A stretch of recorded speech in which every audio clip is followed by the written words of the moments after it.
Alright, let's cut to the chase.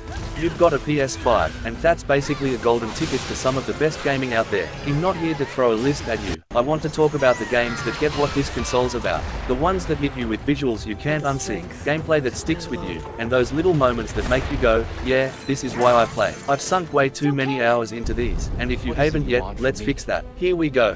Is it a god of... First off, Astro Bot. Don't sleep on this one, it's not just some cute platformer. It's a love letter to PlayStation, stuffed with callbacks to old school classics, and it's the best way to feel what the DualSense can do. The haptics. You're feeling the grass, the sand, the rain, it's wild. I've caught myself grinning like a kid just bouncing around these worlds. It's tight, it's clever, and it's a masterclass in making simple mechanics feel fresh.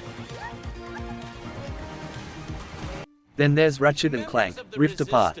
This game's a flex. The PS5's SSD means you're hopping dimensions mid-fight, no loading, just bam, new world. It's gorgeous, too, ray tracing makes every explosion pop. But it's not just tech, the writing's sharp, Rivet's a badass addition, and blasting enemies with a burst pistol feels so damn good. You lose!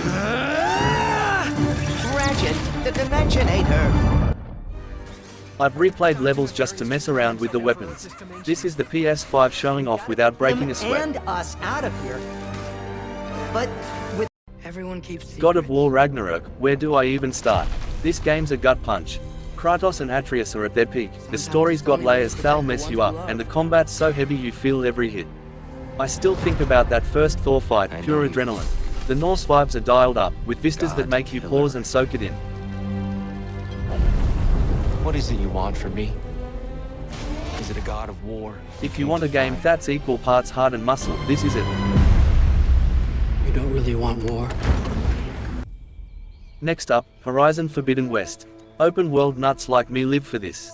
The scale's insane, jungles, deserts, underwater ruins, and those machines are a nightmare in the best way. Taking down a Tremordusk with traps and arrows. That's my zen. The PS5 makes it sing. Details like rust on metal or ripples in water are unreal. To make a stand.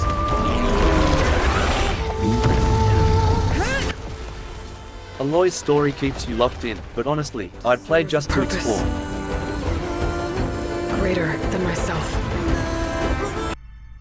Elden Ring. Elden Ring is something else. It's this sprawling, brutal world that doesn't hold your hand, and I'm here for it. Every cave, every ruin's got a story, and figuring it out feels like cracking a code. Beating a boss after 20 tries. That's the high I chase. The PS5 keeps it smooth even when the screen's a mess of magic and blood. If you've got the stomach for it, this game's a legend.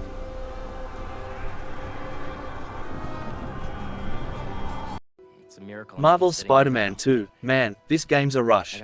Swinging as Peter or Miles feels so fluid, and the DualSense adds this tactile kick to every webline.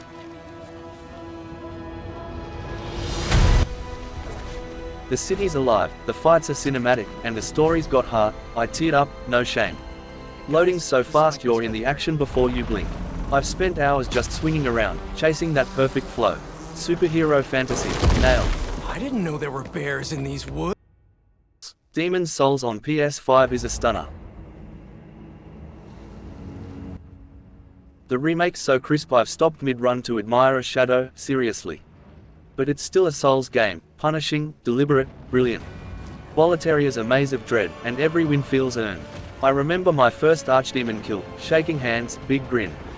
It's a grind, but the PS5's polish makes it a perfect intro to that masochistic thrill.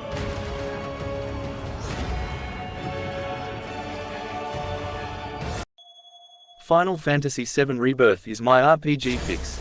It's huge, side quests, mini-games, a world that keeps pulling you back.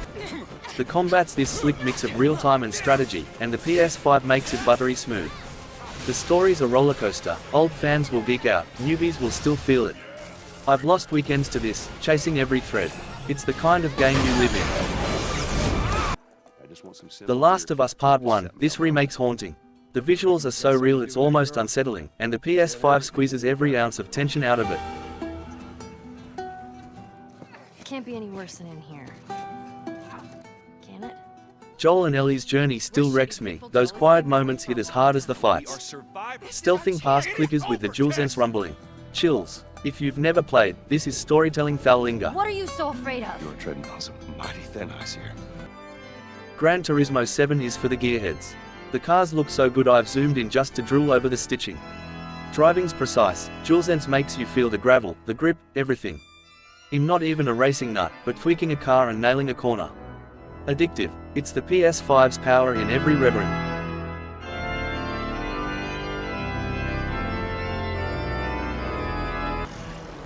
So, that's my rundown. These games aren't just good, they're why the PS5 is a beast.